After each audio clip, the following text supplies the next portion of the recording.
Y hoy el Señor nos va a dar una lección en discipulado.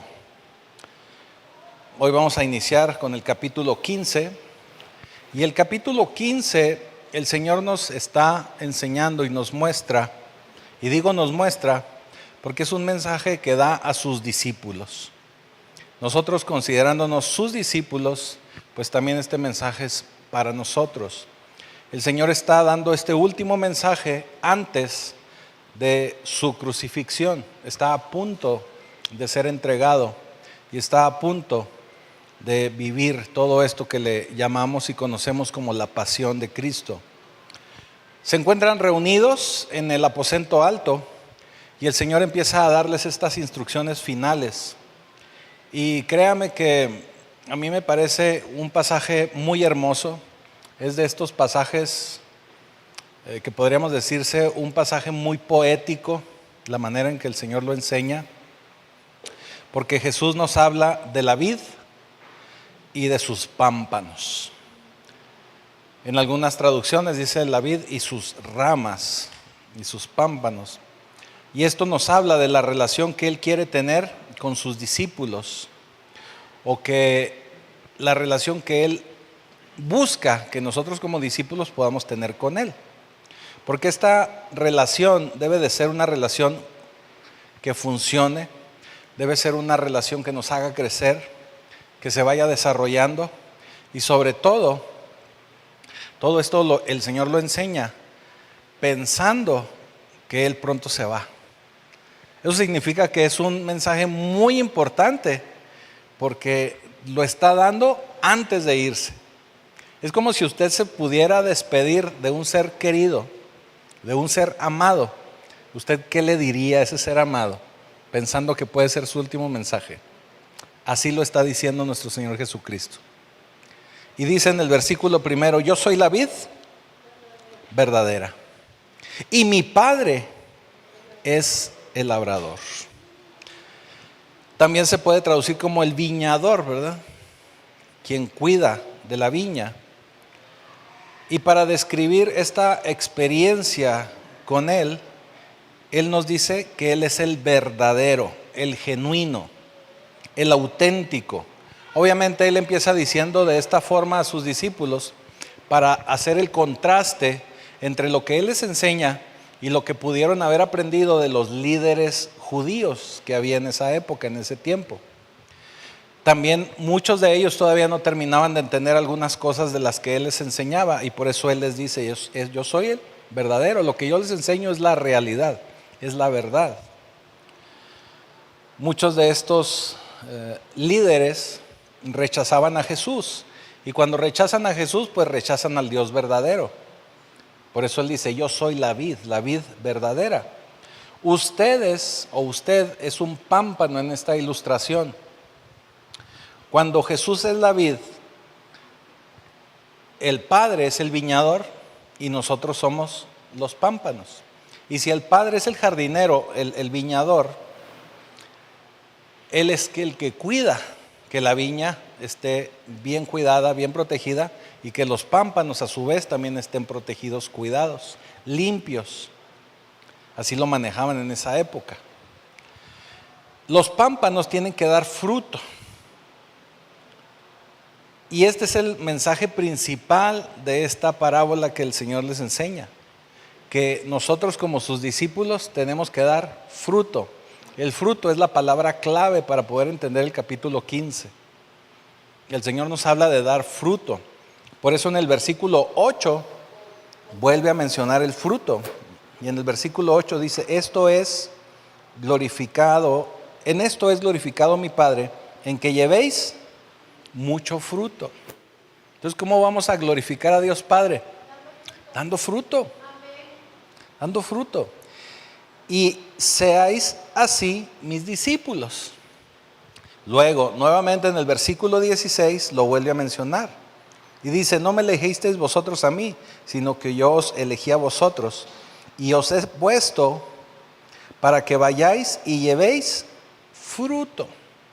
Y vuestro fruto permanezca, para que todo lo que pidiereis al Padre en mi nombre, Él os lo dé. Vaya, La palabra clave en todo este capítulo es que tenemos que dar fruto. Así que nosotros, ustedes, somos los pámpanos y el trabajo de nosotros es llevar fruto. Nosotros como cristianos tenemos que llevar fruto. Significa que nos tenemos que ver como Cristo. Tenemos que vernos como Cristo en nuestras actitudes, en nuestras acciones, en nuestro carácter, en nuestra conducta. Tenemos que en todo momento mostrar a Cristo y tenemos que dar fruto de acuerdo a Cristo. Tenemos que actuar como Él actuaría. Por eso luego yo recomiendo, ¿verdad? Y yo lo hago en muchas ocasiones. ¿Qué haría Cristo en esta situación? ¿Cómo actuaría? ¿Cómo reaccionaría? Porque realmente es lo que tenemos nosotros que hacer. Otra característica del fruto es que el fruto tiene que ser visible. Hay gente que conoce los árboles, hay gente que sabe cómo son las hojas, pero los que no conocemos de árboles, hasta que vemos el fruto nos damos cuenta qué tipo de árbol es. Entonces el fruto tiene que ser visible, porque no vamos a saber qué tipo de árbol es hasta que podamos ver el fruto. Significa que si va a ser usted un verdadero seguidor de Cristo, un verdadero discípulo, usted tiene que mantener su fruto visible. Que la gente vea que usted es cristiano, no que es un seguidor o un simpatizante de Jesús secreto, un agente secreto. Usted tiene que dar fruto. Ahora, algo más acerca del fruto. El fruto siempre es para beneficiar a alguien más. El árbol que da fruto no se come el fruto él solo, ni se consume a sí mismo. El fruto siempre va a ser para bendecir a los demás. Se espera que nosotros podamos mostrar ese carácter como el de Cristo de una manera visible y que la gente lo pueda ver para que la gente pueda seguir a Cristo por medio de nosotros. Por eso también el Señor les dice que la gente los va a seguir así como lo siguieron a Él. Que también nosotros como discípulos vamos a tener influencia con la gente, vamos a impactar de alguna manera como Él lo hizo. Por eso tenemos que dar fruto. Es por ello que nos está hablando de ser discípulos y de tener un discipulado a su vez. Que la gente que se empiece a acercar a Cristo por medio de nosotros también tiene que ser discipulada, enseñada y capacitada para que pueda dar fruto. Porque Dios quiere que siempre demos el máximo del fruto, no el mínimo. Él siempre está esperando que demos más. ¿Sí? Me alargué todo esto porque es importante toda esta introducción. Dice el versículo 2: todo pámpano que en mí no lleva fruto, lo quitará. Lo quitará. Y todo aquel que lleva fruto, lo limpiará para que lleve más fruto. Eso significa que cada uno de nosotros que nos esforzamos y empezamos a caminar y empezamos a dar fruto, el Señor nos va a ir ayudando a quitarnos cosas de nuestra vida, pecados, para que podamos aún llevar más fruto. Pero aquel que de plano no quiere, el Señor lo va a quitar. Se fija que otra vez nos vuelve a mostrar el Señor que esa enseñanza de que vamos a dejar a las 99 por ir a las 100 no es así como nos la han enseñado. O sea, el Señor dice, si no quiere aprender, si no quiere recibir de mí, pues el Señor lo va a quitar. Si no da fruto, el Señor lo va a quitar. Aquí lo está diciendo. No dice, vamos a ir por Él para darle otra vez chance y a ver hasta cuándo quiere. No, si no quiere, el Señor lo va a limpiar. Ahora, la palabra griega que es usada aquí para levantar, para quitar, es una palabra que se debe de pronunciarse algo así como airo, que significa limpiar, levantar, deshiervar. Así que el Señor primeramente nos quiere motivar a que demos fruto, pero arrancar. Pero también dice que nos va a limpiar para que llevemos más fruto, porque Él quiere maximizar esa productividad de nosotros. Entre más, fíjese lo que dice el Señor, entre más permanezcan en mí, más fruto van a llevar y mis oraciones serán contestadas. Eso es lo que nos está diciendo. Versículo 3 dice: ya vosotros estáis limpios por la palabra que os he hablado. Hablando de esta limpieza, ¿sí? Permaneced en mí. Ya lo hemos aquí predicado en otras ocasiones. ¿Qué es permanecer? Que podamos habitar en Él, que podamos estar ahí con Él. Y yo en vosotros, como el pámpano no puede llevar fruto por sí mismo si no permanece en la vid, así tampoco vosotros si no permanecéis en mí. Él quiere que estemos con Él, pegados a Él. Por eso se habla mucho y lo hemos predicado muchas veces que Él es un Dios de relación. Él quiere que estemos relacionados estrechamente con Él, que estemos pegados a Él, permaneciendo en Él. Yo soy la vid, vosotros los pámpanos. El que permanece en mí y yo en él, este lleva mucho fruto, porque separados de mí, nada podéis hacer. O sea, tenemos que estar ahí pegados con Él. Y pegados con Él no significa que venimos a escuchar un momentito su palabra y no nos volvemos a acordar de Él en 15 días, un mes o no sé cuándo. Permanecer en Él es estar permanentemente pegados a Él. El que en mí no permanece será echado fuera como pámpano y se secará. Y los recogen y los echan en el fuego y arden. ¿Ves lo que le decía hace un momento? Versículo 7. Si permanecen en mí y mis palabras permanecen en vosotros, pedid todo lo que queréis y os será hecho. Cuando verdaderamente permanecemos en el Señor, salud, y estamos en Él, podemos pedir lo que sea y nos será hecho. Ojo, lo que sea, Él se está refiriendo a que si permanecemos en Él y somos como Él y somos discípulos de Él, vamos a pedir de acuerdo a Él. O sea, no vamos a andar pidiendo cosas que no son. No vamos a andar pidiendo dinero en el banco, ni dame cosas materiales, ni esto o aquello. Que eso no está en el corazón de Dios. ¿Sí? Ojo con eso. Por eso estamos viendo las bienaventuranzas el domingo. ¿Sí? Este domingo se va a poner bueno, así que no falte. Esto es glorificado mi Padre, en que llevéis mucho fruto y seáis así mis discípulos. Como el Padre me ha amado, así también yo los he amado. Permaneced en mi amor.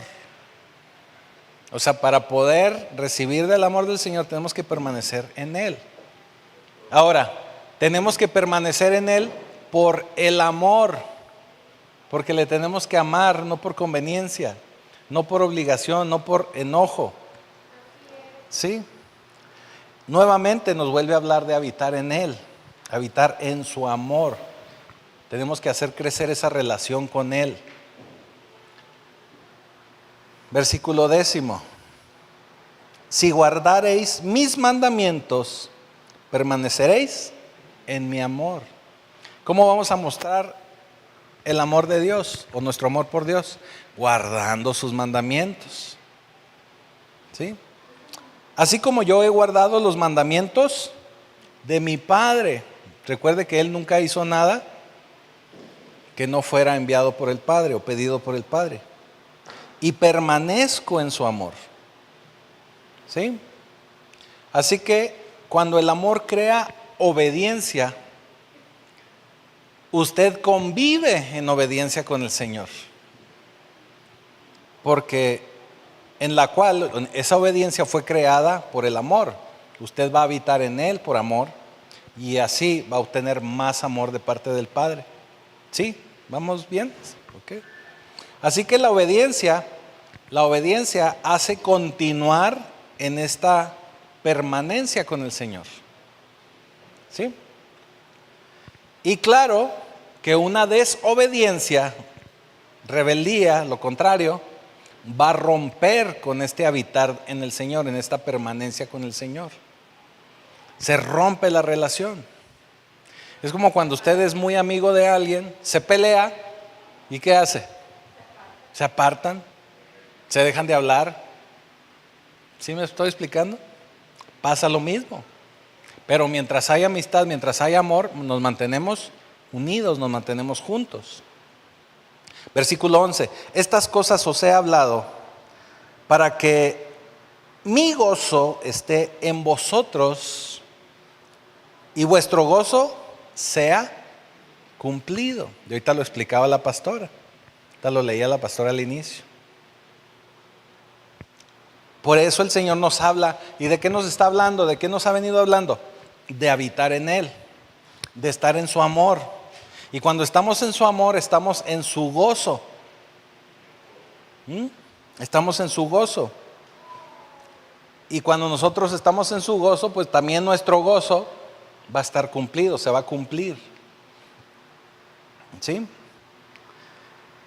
Este es mi mandamiento, que os améis unos a otros como yo os he amado. Nadie tiene mayor amor que este, que ponga su vida por sus amigos. Vosotros sois mis amigos. Fíjese lo que declara. Por eso primero declara este amor que debe de haber con los amigos. Y luego dice, ustedes son mis amigos si hacen lo que yo os mando. O sea, para poder pasar a ser amigos del Señor, tenemos que ser obedientes a su palabra. De otra forma no sucede. De otra forma no va a ser así. Y luego dice en el 15, ya no os llamaré siervos, porque el siervo no sabe lo que hace su Señor. En otras versiones, el decir siervo dice esclavo. Ya no les voy a decir esclavos, porque el esclavo no sabe lo que el Señor va a hacer. Pero les llamo amigos, porque todas las cosas que oí de mi Padre os las he dado a conocer. No me elegisteis vosotros a mí, sino que yo os elegí a vosotros, y os he puesto para que llevéis fruto, y vuestro fruto permanezca, para que todo lo que pidierais al Padre en mi nombre, Él os lo dé. Ahorita también lo leímos al inicio.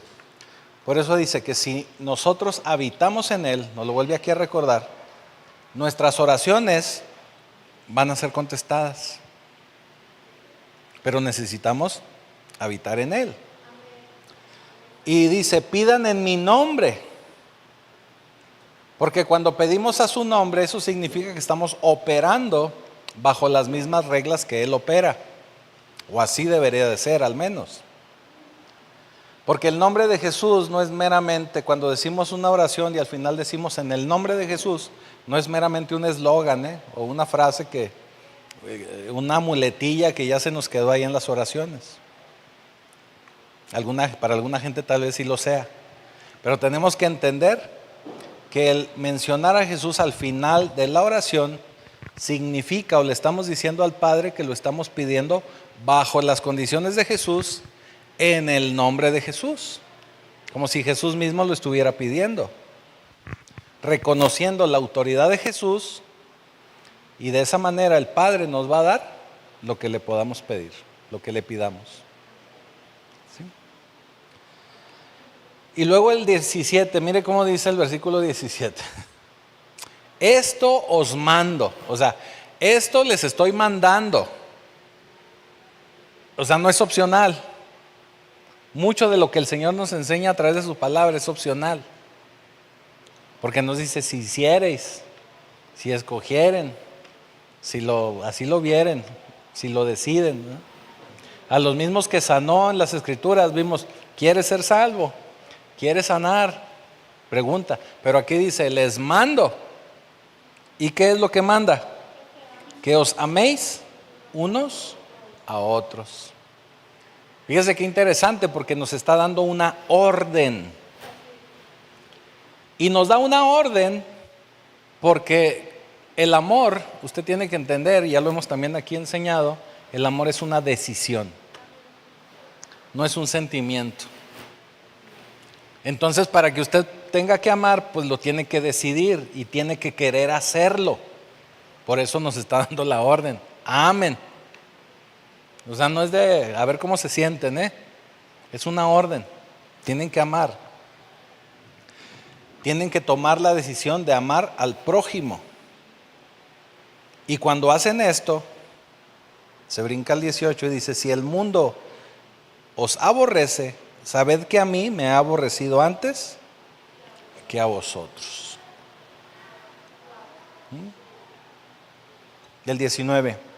Si fuerais del mundo, o sea, si ustedes fueran como los demás del mundo, el mundo amaría lo suyo.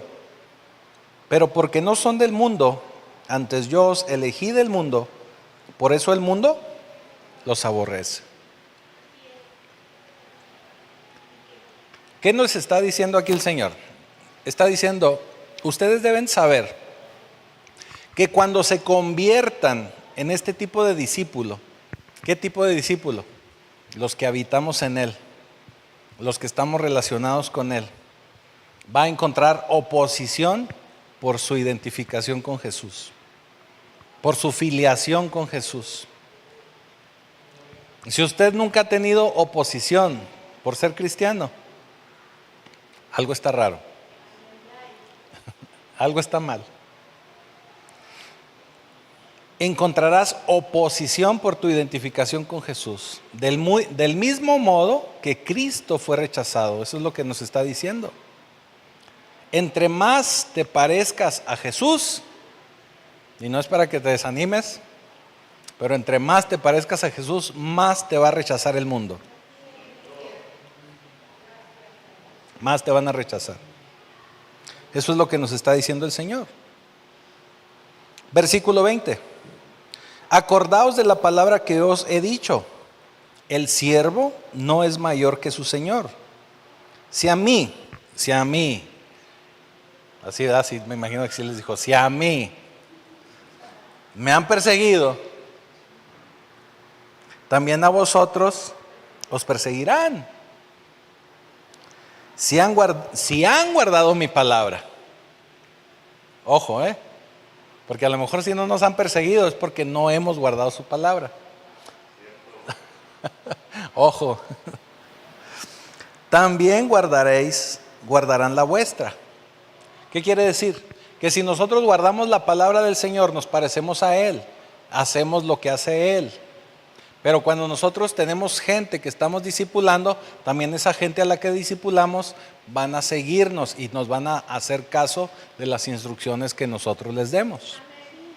Pero esas instrucciones obviamente descienden de Jesús. Así como Él dijo, yo les enseño lo que he oído de mi Padre. Lo que yo les he enseñado es lo que yo oí del Padre.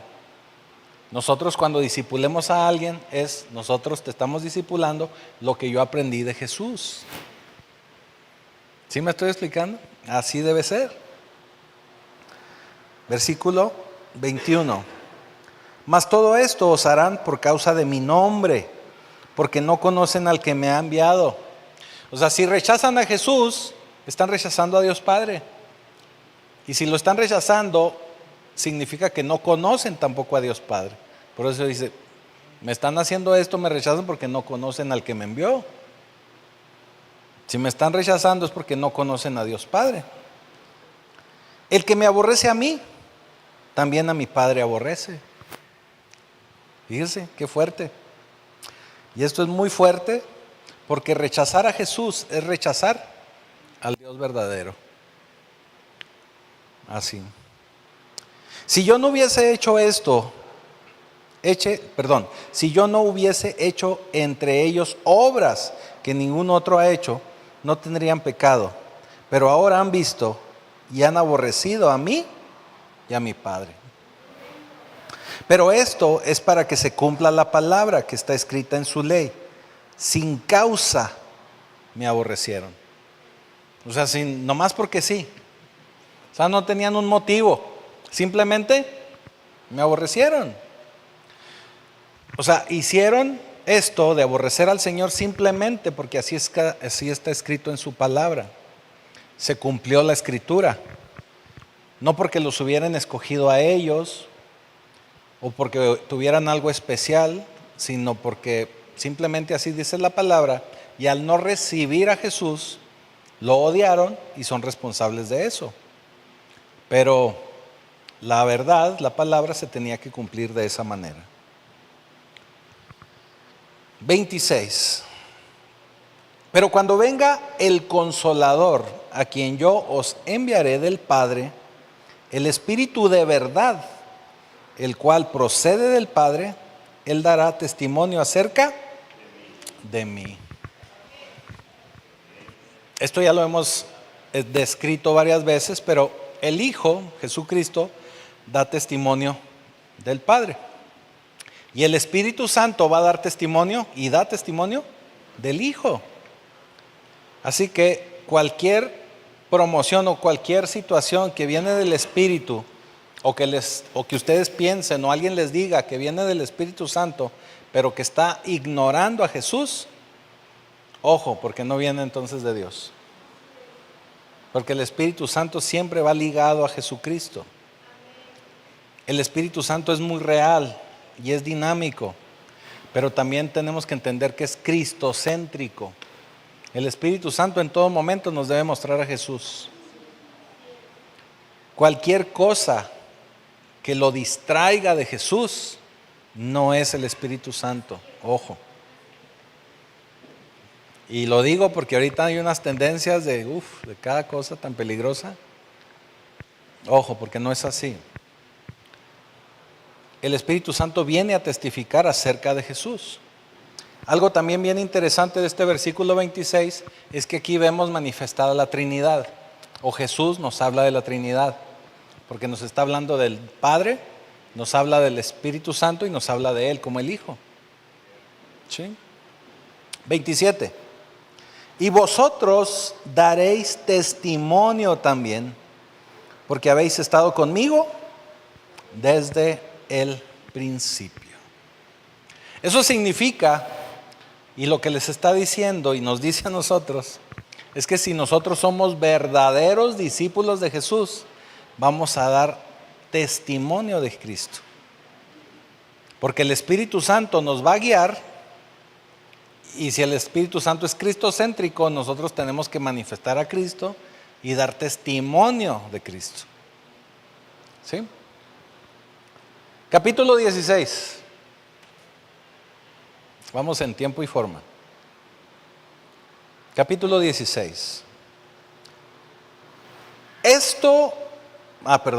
Estas cosas os he hablado para que no tengáis tropiezo. ¿De qué tropiezo les está hablando el Señor? Tropiezo, en este pasaje, Él se está refiriendo a abandonar la fe. Recuerde que están a punto los discípulos de experimentar persecución. Están a punto de aprender a nuestro Señor Jesucristo y los discípulos van a enfrentar persecución. Entonces les dice, tropiezo es que van a o pueden abandonar la fe. Por eso les estoy hablando de esto en este momento. Os expulsarán de las sinagogas. Y aún viene la hora cuando cualquiera que os mate pensará que rinde servicio a Dios. ¿Qué pasó con Esteban? Y dice la Escritura que murió en consentimiento de Saulo. Y Saulo, él creía y pensaba que estaba sirviéndole a Dios. Entonces aquí ya lo está profetizando nuestro Señor Jesucristo.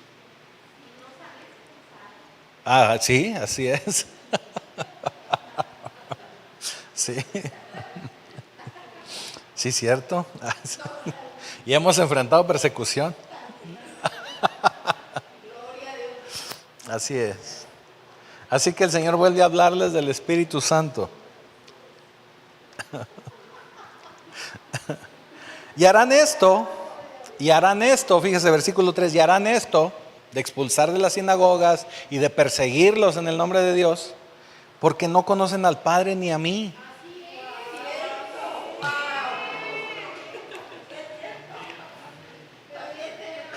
También tenemos. Así que no todos, el que me diga Señor, Señor, yo le conoceré. Así es. Mas os he dicho estas cosas para que cuando llegue la hora, ¿cuál hora va a llegar? No, la hora de su muerte. Aquí les está hablando antes de que fuera crucificado.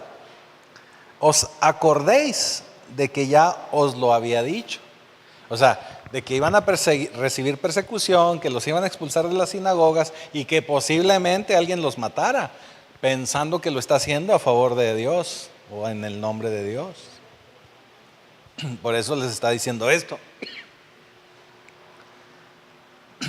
Esto no os lo dije al principio, porque yo estaba con vosotros, o sea, yo aquí estaba. Y no se los dije pues para no inquietarlos, para que no se pongan chukis. Pues aquí estaba. Sí, ¿no? Le está diciendo, o sea, aquí estábamos tranquilos. Pero ahora voy al que me envió. Ay, perdón. Creo que por acá tengo algo que me va a rescatar. ¿Cuántas? ¿Unas 10?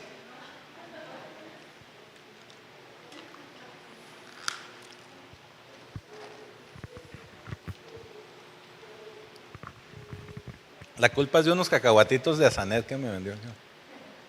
Me quedó ahí un polvito. Sí, muchas gracias, güey.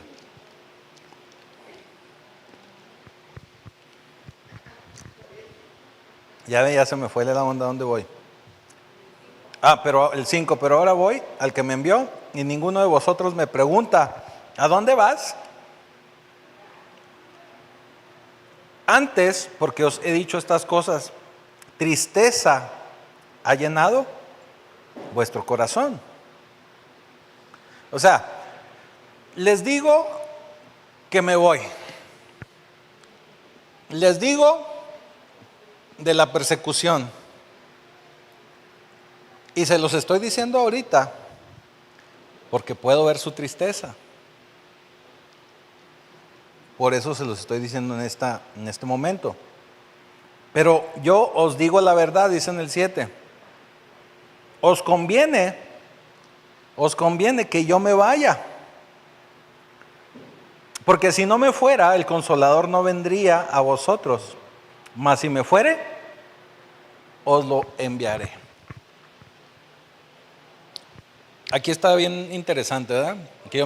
Porque yo me puedo imaginar a los discípulos que están todos así muy atentos, escuchándolo.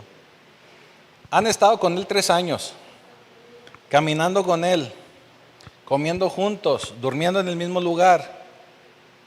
3 años, donde él los llamó a que fueran discípulos de él. Y ahora les dice, ¿les conviene que me vaya? O sea, como que todos se quedaron, o sea, ¿cómo nos va a convenir? O sea, me hubiera ahorrado 3 años, Señor, de andar tras de ti, ¿o qué onda? Digo, porque cualquiera en esta época moderna eso hubiera pensado, ¿verdad? O sea, pues me hubieras dicho hace 3 años, ¿verdad? Para no andar acá batallando. Caminando y luego aguantando a Lázaro con sus chistes y no. Hemos estado contigo y tú has estado con nosotros por 3 años y ahora nos dices que será mejor si nos dejas. Se aventaron la rola de José Alfredo, si nos dejan.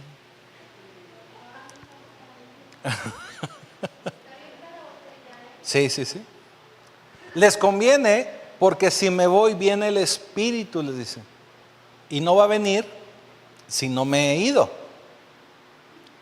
Ahorita les explica algo mejor. Dice en el 8. Y cuando Él venga, convencerá al mundo de pecado, de justicia y de juicio. De pecado por cuanto no creen en mí.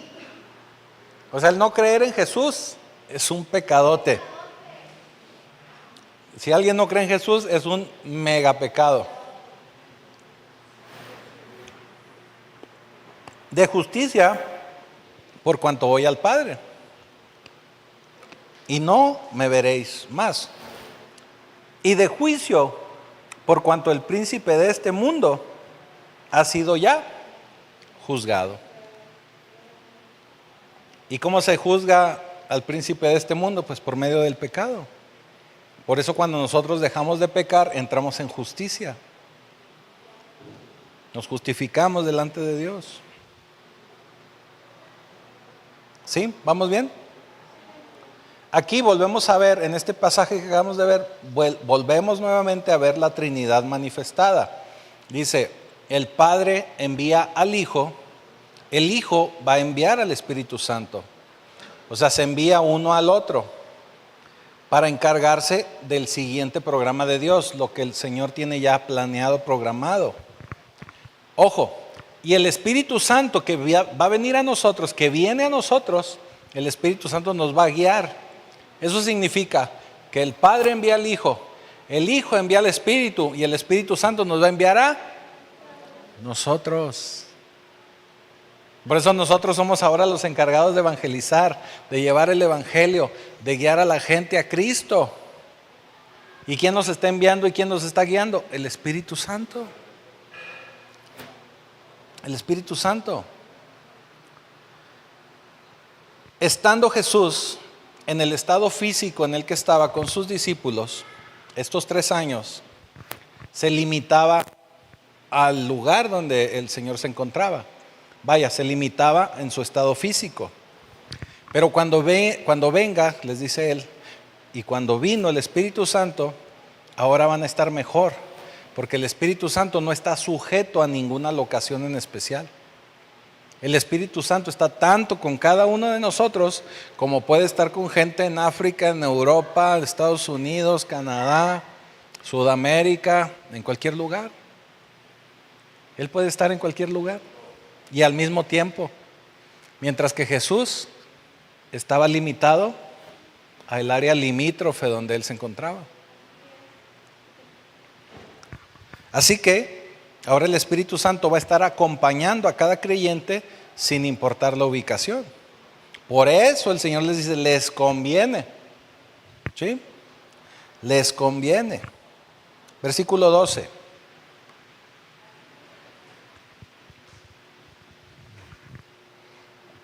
Aún tengo muchas cosas que deciros, pero ahora no las podéis sobrellevar.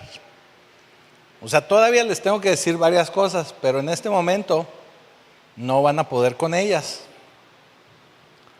Pero cuando venga el Espíritu de verdad, Él os guiará a toda verdad, porque no hablará por su propia cuenta, sino que hablará todo lo que oyere y os dará a saber las cosas que habrán de venir. Y esa es la razón por la que la Escritura, por la que el Evangelio es verdad. Porque el Espíritu Santo le da esa revelación a los discípulos, que obviamente estos discípulos van a ser apóstoles, mensajeros. Y Él nos va a dar a conocer lo que necesitamos saber. ¿Sobre qué? Sobre las cosas que habrán de venir. El Señor, desde Dios Padre y nuestro Señor Jesucristo, nunca ha enseñado más allá de lo que la gente necesita saber. O sea, siempre va enseñando de acuerdo a la revelación que esa gente, que esa población necesita en ese momento. Por ejemplo, si pensamos en Abraham, a Abraham le dio cierta revelación y cierta palabra. Solo le dijo que les iba a dar una tierra y le dijo que de él iba a ser una gran nación y que por medio de esa nación se iba a bendecir a todas las naciones de la tierra. No había más revelación que eso. No había nada más que eso. Luego con Moisés viene más revelación porque le da la revelación del Pentateuco. Pero únicamente hay profecías acerca del Mesías. No le da una revelación completa. Y toda esa generación vive únicamente de acuerdo a lo que ya tenía de revelación Moisés y que cada profeta fue revelando en cada uno en su tiempo. Cuando llega el Nuevo Testamento, llega una revelación nueva y fresca por medio de nuestro Señor Jesucristo. Pero aún así, muchos de estos discípulos, que luego serán apóstoles, no se acordaban de muchas cosas. Y si recuerdan en el capítulo 14 que vimos la semana pasada, les decía, vendrá el Espíritu y les hará recordar. Porque mucho de lo que les empecé a enseñar hace 3 años, yo les aseguro que no se acuerdan. Si les pongo un examen de los 3 años, van a reprobar. ¿Sí se acuerdan que vimos eso? A eso se refiere. Por eso, ahora estos apóstoles escriben los evangelios y posteriormente Pablo escribe todas esas cartas y Juan recibe toda esa revelación de lo que habría de venir proféticamente en el Apocalipsis por medio del Espíritu Santo. Así es. Versículo 13. Pero cuando venga el Espíritu de verdad, Él los guiará a toda la verdad, porque no hablará por su propia cuenta, sino que hablará todo lo que oyere y os hará saber las cosas que habrán de venir. Él me glorificará, porque tomará de lo mío y os lo hará saber. Y todo lo que tiene el Padre es mío. Por eso dije que tomará de lo mío y os lo hará saber. Otra vez nos vuelve a mencionar la Trinidad. ¿Se fija? Después de esto, el Señor hace una declaración muy profunda. Y dice, todavía, versículo 16, todavía un poco de tiempo, les dice. Eso significa que ya se estaba acercando el tiempo de la crucifixión.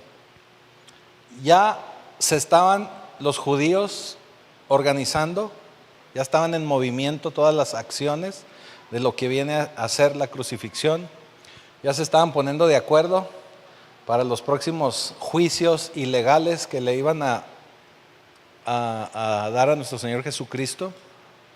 6 juicios que tuvo que enfrentar. Ya todo eso se estaba preparando. Por eso les dice, todavía un poco y no me veréis. O sea, ya falta poquito, pero ya, y no me veréis. Y de nuevo un poco, y de nuevo un poco, y me veréis. ¿De qué está hablando? Está profetizando su resurrección. Y otra vez un poco, 3 días, y me veréis, porque yo voy al Padre.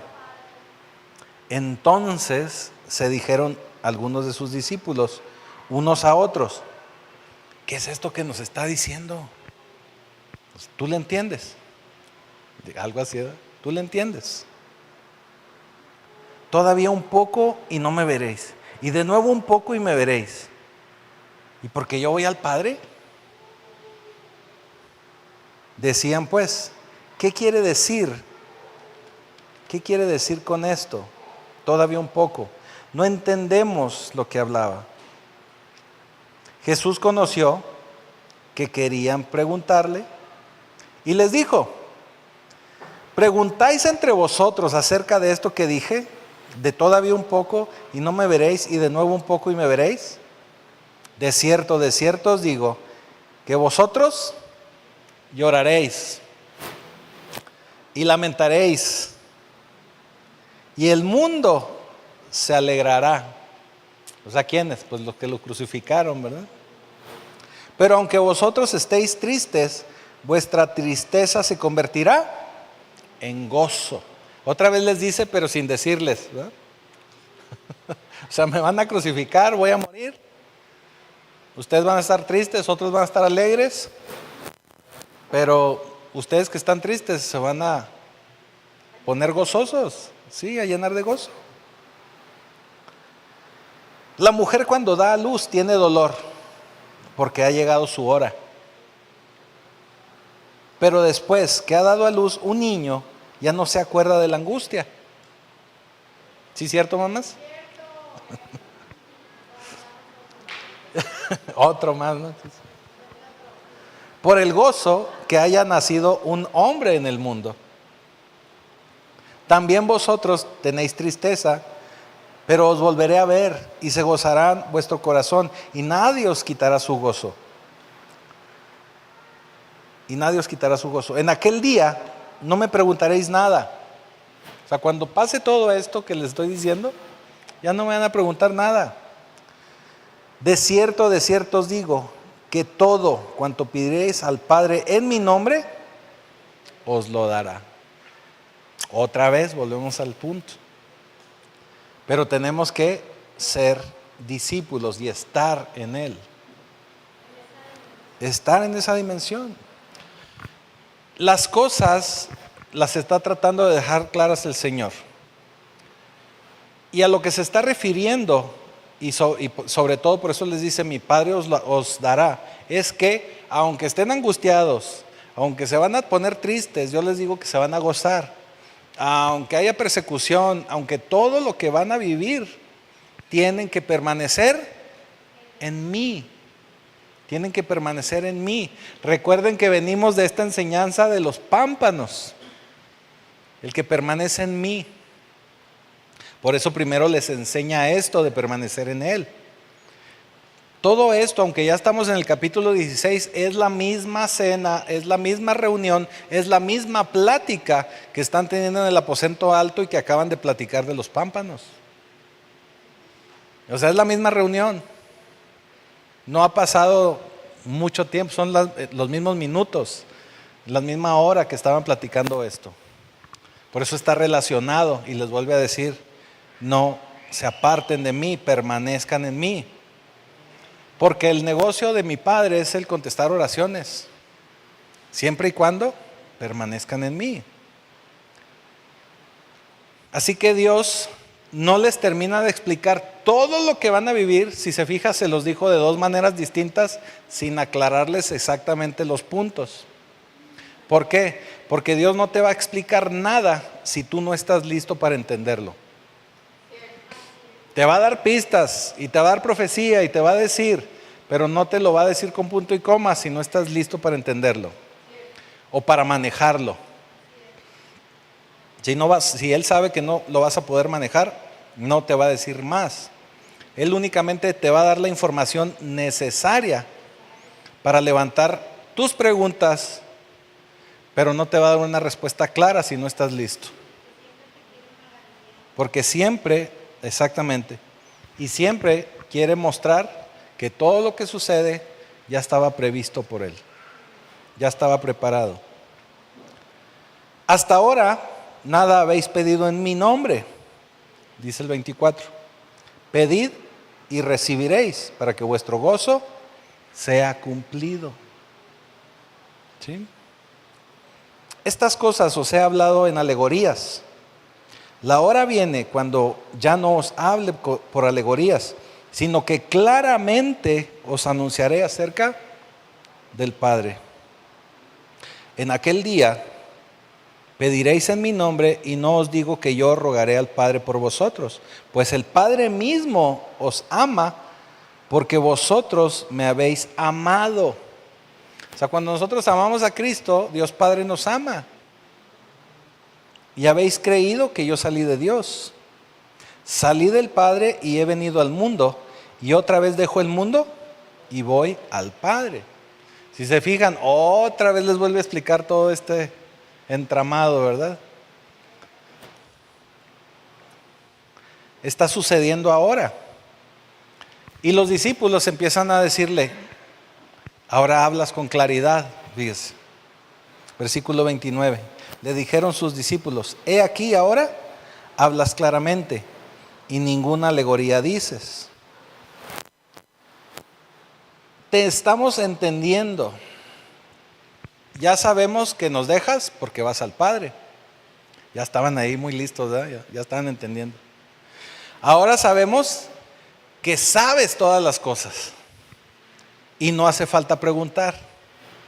Creemos, y así lo creemos, que vienes de Dios porque estamos entendiendo. Y sabemos que eres el Mesías, confirmando que ya lo sabemos. Pero entonces el Señor les dice, versículo 31, ¿ahora creéis?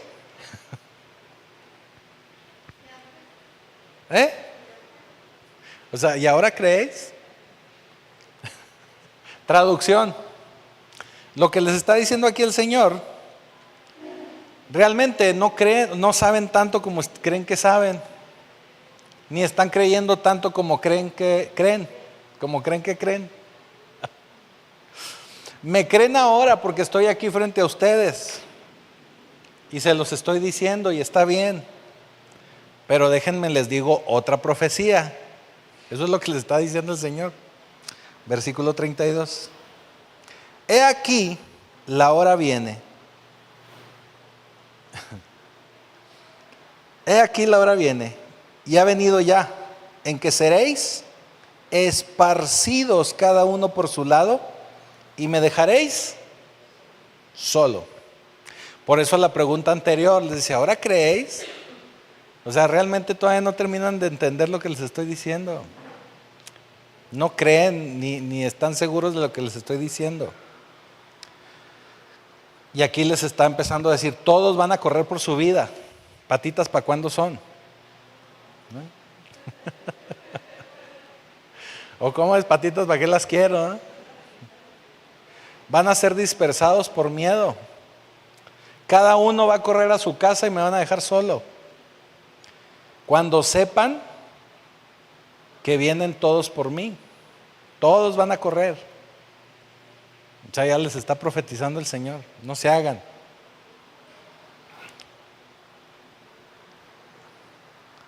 Serán esparcidos, dice, cada uno por su lado y me dejaréis solo. Mas no estoy solo porque el Padre está conmigo. O sea, aunque corran, aunque salgan a esconderse, aunque me dejen, está bien, yo estoy con el Padre. El Padre no me va a dejar solo. Eso significa que les está diciendo, no están tan comprometidos como creen que lo están. Y eso sigue pasando en la actualidad, ¿eh? Y en muchos, aquí no, pero en muchos lados. No están tan comprometidos como creen que lo están. O como se declaran ser. Les dice, pero está bien, es parte del proceso. ¿Y por qué nos dices esto? Le dicen los discípulos, pues estamos aquí comiendo todos tranquilos. Les dice en el 33, estas cosas os he hablado para que en mí tengáis paz. O sea, todo esto, todo lo que les estoy diciendo, incluye el capítulo 15, porque ahí empieza la enseñanza. Todo esto que les estoy diciendo desde los pámpanos y permanezcan en mí y tienen que llevar fruto y tienen que permanecer y aunque estén asustados y aunque los correteen y aunque los corran de la sinagoga, permanezcan en mí. Todo eso se los estoy diciendo y platicando de una buena vez para que tengan paz, para que estén tranquilos. Porque déjeme le digo algo, la paz no significa ausencia de conflicto. O sea, cuando usted dice que está en paz, el mundo se puede estar cayendo a su alrededor y usted tiene que estar en paz. Esa es la verdadera paz, no el que no está pasando nada.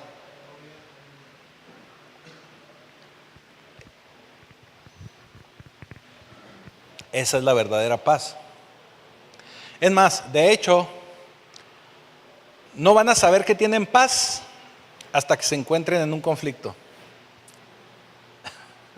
Ahí van a verdaderamente experimentar la paz, porque van a estar en el conflicto así tan fuerte que ahí es donde tienen que experimentar la paz. ¿Sí? Les he dicho esto para que entiendan que en mí tendrán paz. En otras palabras, les recuerdan el capítulo 15, que tienen que estar conectados conmigo, que tienen que habitar en mí. Es para que tengan paz. Cuando estamos conectados a Él, vamos a tener paz. Y cierra el Señor diciendo, en el mundo tendréis aflicción, pero confiad, yo he vencido al mundo. Les dice, cuando estén asustados, recuerden que necesitan permanecer en mí. Es lo que yo cada domingo, bueno, no cada domingo, pero cada vez les digo, Cuando tenemos problemas en casa o en alguna situación de su vida, es cuando más tiene que venir a la iglesia, no apartarse. Porque es cuando tenemos que mostrar que permanecemos en Él, no hacer lo contrario. La mayoría de nosotros hacemos lo contrario.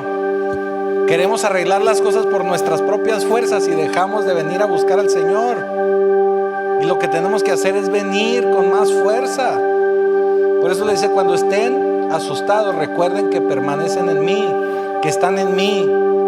Y les dejo saber esto para que sepan que todo esto se los va a hacer el mundo, pero permanezcan en mí, que yo les daré paz, porque yo he vencido al mundo.